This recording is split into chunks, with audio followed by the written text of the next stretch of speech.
lane fast, call it high speed. I've been working hard, yeah, I've been working nightly. If you think you'll win, nah, likely. I be taking shots, yeah, cold-blooded, icy. Watching numbers grow is what I call sightseeing. In the front row, run it up when they hype me. The following grows, they know how to ignite me. Call me CEO, I've been running right, see.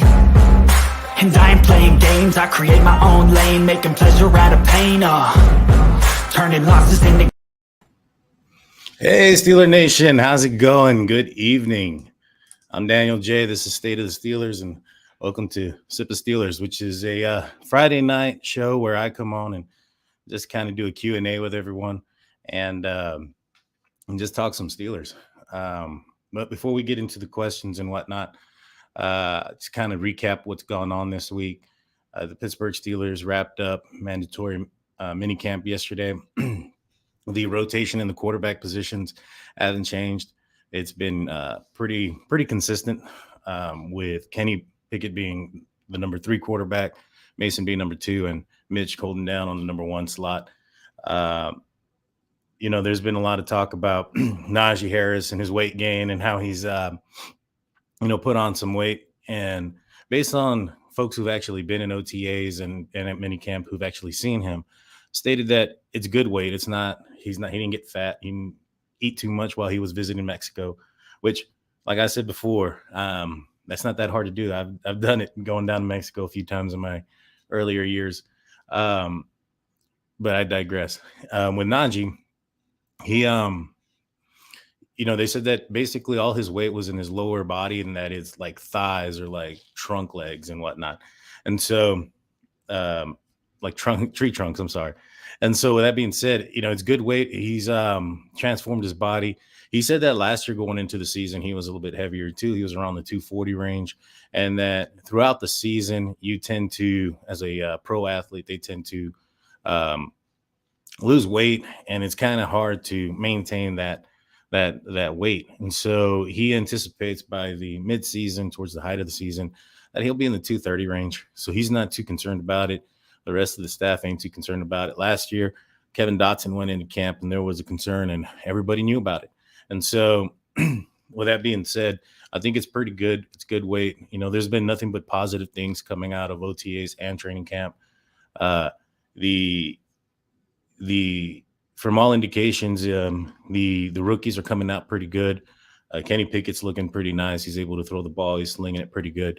There was one guy, I can't remember his name. He was on podcast that he stated that Kenny kind of struggled in the rain a few days ago. And so, he's wearing a glove, so he's going to have to get used to that. One thing that concerns me about him is that, although he did play in Pittsburgh in college, the college season wasn't exactly, during the same time as the football season. So we'll see how it goes.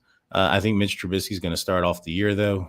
And I think they're going to give him every opportunity to succeed.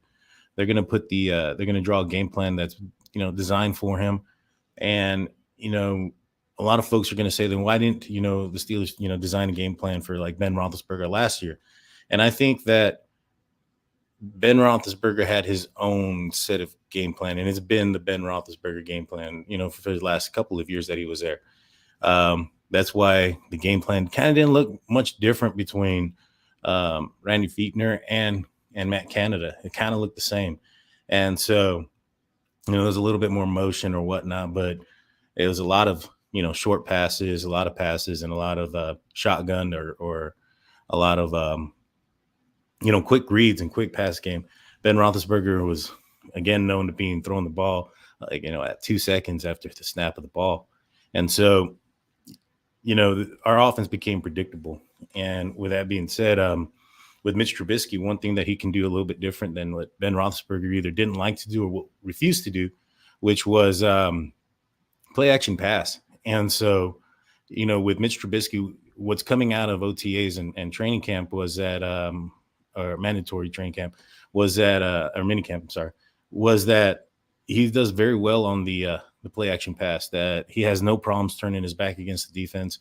And that when he turns around, his first read or his first process on the defense has been spot on. Arthur Moats, he kind of alluded to that in his show earlier on in the week. and that how Mitch Trubisky right now, just doing the processing of the defense, he was the quickest at it.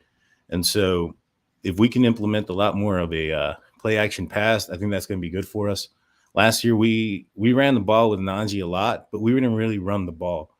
We had a lot of short passes that were kind of an extension to the run, but we became very predictable. It was, run or throw short, and then we get in a third and long, and then it was throw short and hope that the receiver can make a move and do something. And then, towards the end of the year, kind of, or the middle of the year, it kind of got, caught on, and we didn't do so well last year with that. But with a more mobile quarterback, I think that there's going to be a lot more options in the Matt Canada playbook. We're going to be able to do a lot more of the play action pass. And also last year, Ben Roethlisberger stated that when it came to a run pass option, he wasn't ever going to be the run option.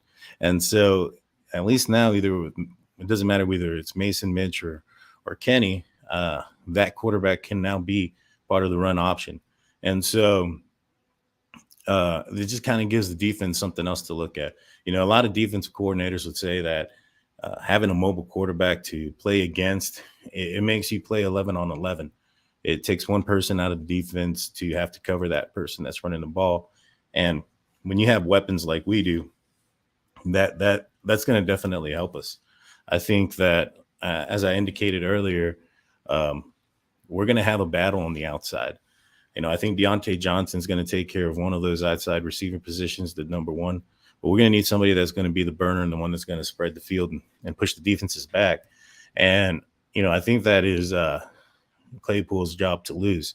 Now, I think there was a clear message sent to Chase this year that, when you draft a George Pickens, who is basically or essentially the same body type and speed that Claypool is, and then you also go out and you go into the free agency and pick up Miles Boykin, who's also the same type of receiver, that should be an eye opener for you, that you need to pick it up.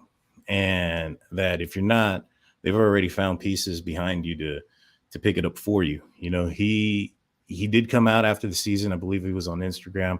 He sent out a picture with him in the hospital. Apparently he had some kind of surgery. I believe it was to his shoulder or his arm or whatnot. So kind of indicating that maybe perhaps there was an injury last year.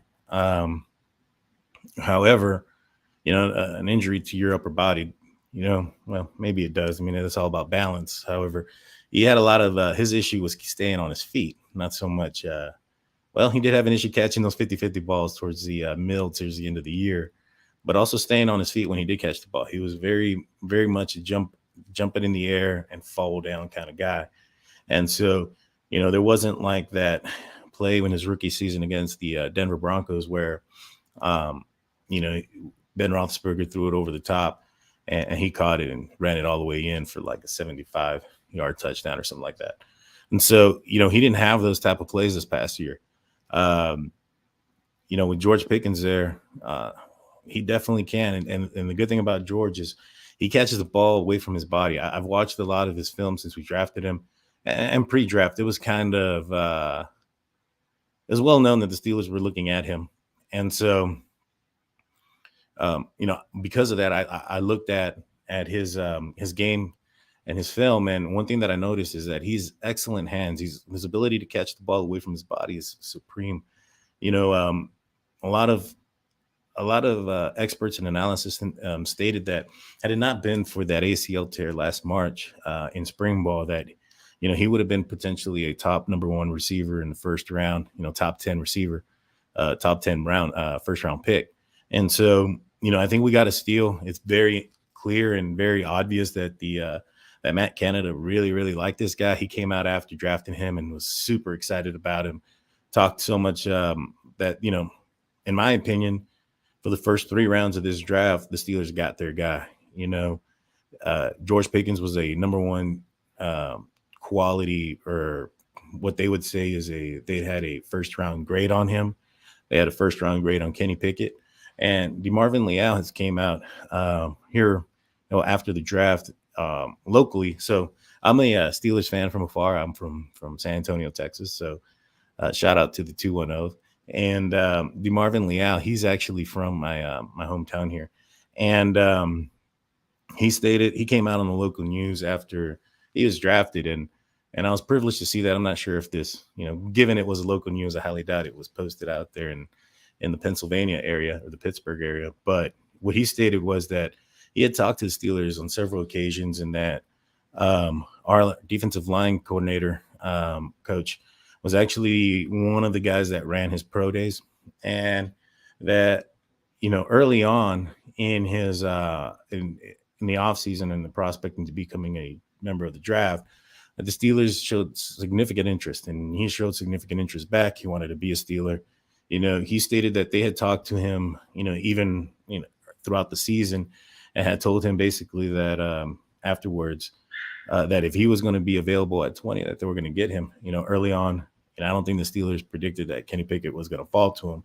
I think that if George Pickens and Kenny Pickett were both taken off, then there's a good chance that we would have taken DeMarvin Leal at that position, which, in my opinion, would have been a stretch. But, last year going into the 2021 season, DeMarvin Leal was projected to be a top first-round pick for this upcoming year. He kind of had an offseason, apparently. I didn't really watch his entire tape. He seemed pretty good. He has heavy hands, and he's really, really pressures the quarterback a lot and doesn't give up, has a high motor.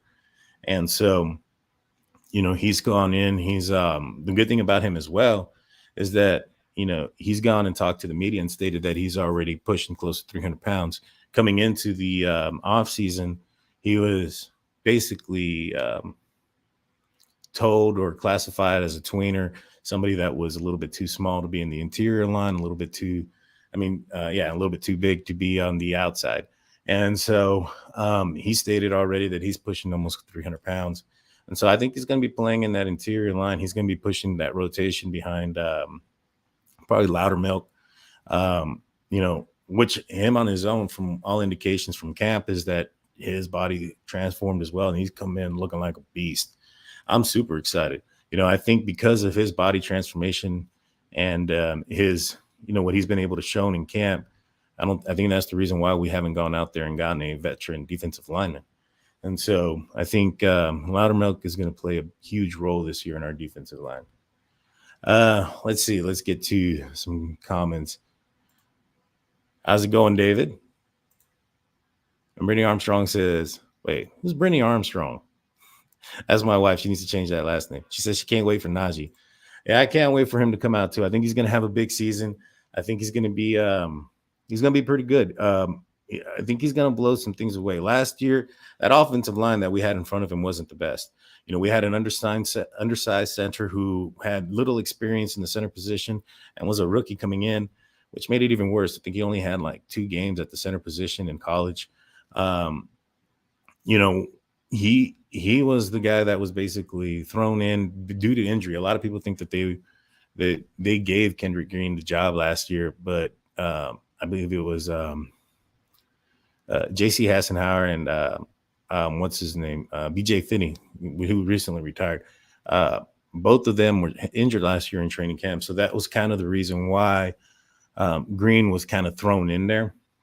Now, I don't think it helped him that he got the number 53, given the recent retirement of Marquise Pouncey. But, they put him in there. He, I guess, was the heir apparent to Kendrick Green there. And so, to Marquise Pouncey. And so he was just kind of undersized. And then we had a retirement from DeCastro, which was very unexpected. Going into the season, I believe that the Steelers anticipated that Zach Banner was going to be on the right side, and they were going to have DeCastro there that was going to be able to assist Kendrick Green and help him in his, help him become a better center or become a center, period.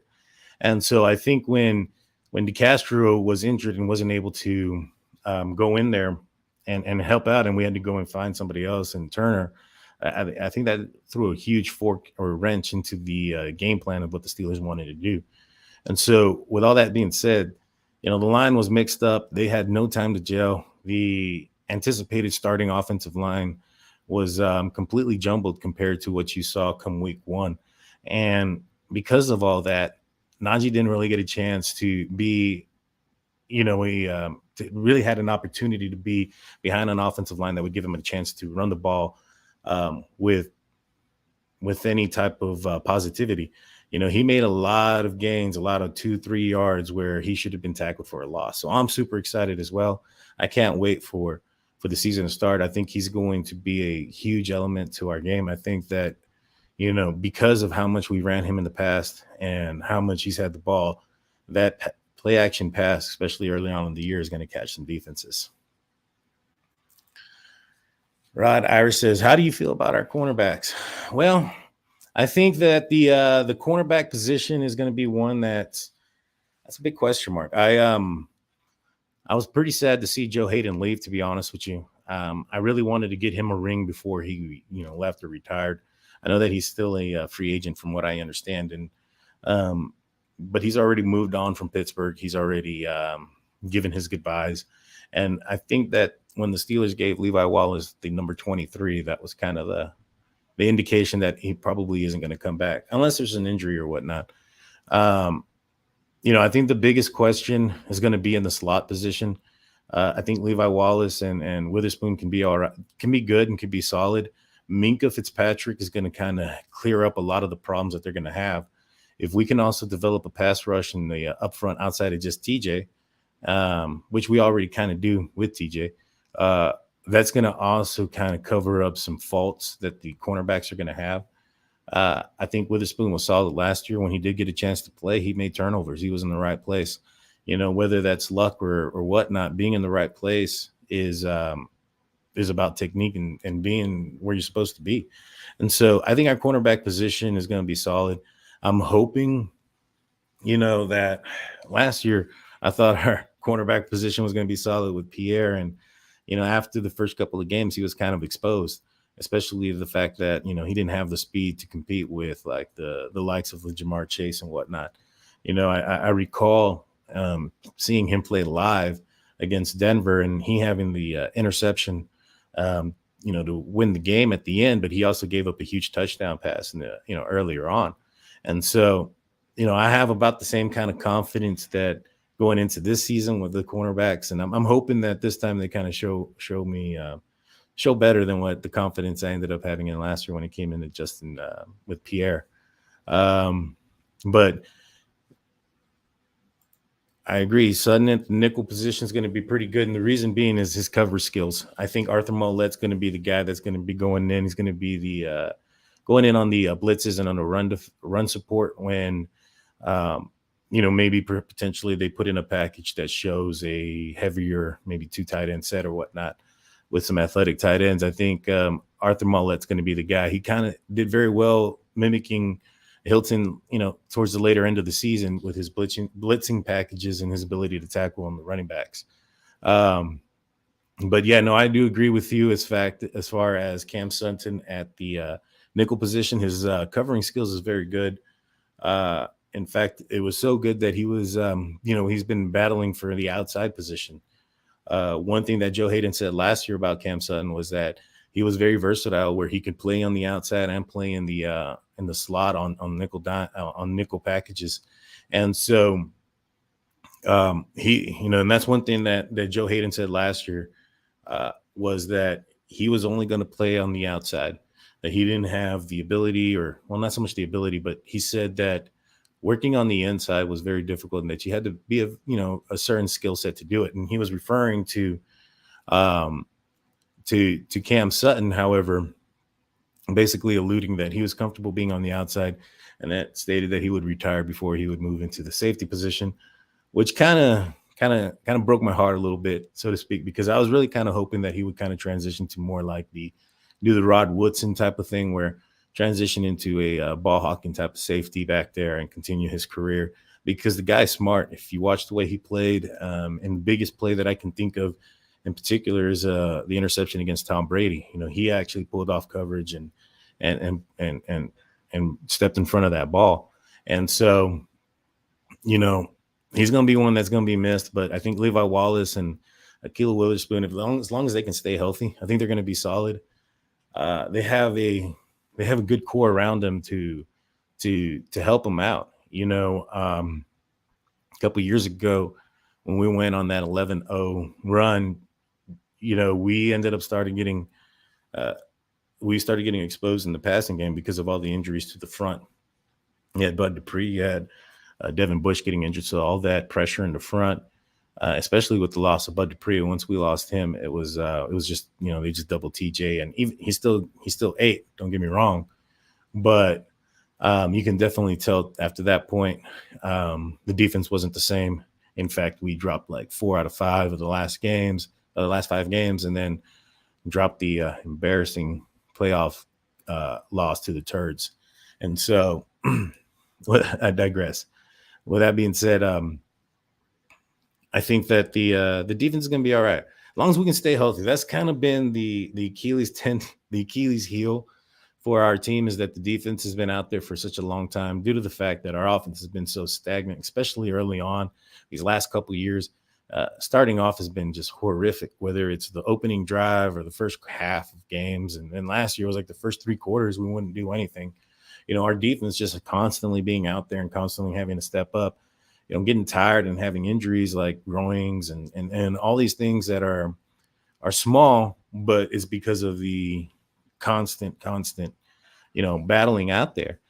It takes its effect, and the season's longer than it has been ever. I mean, it's 17 games now, and then only one team gets a bye week in the playoffs.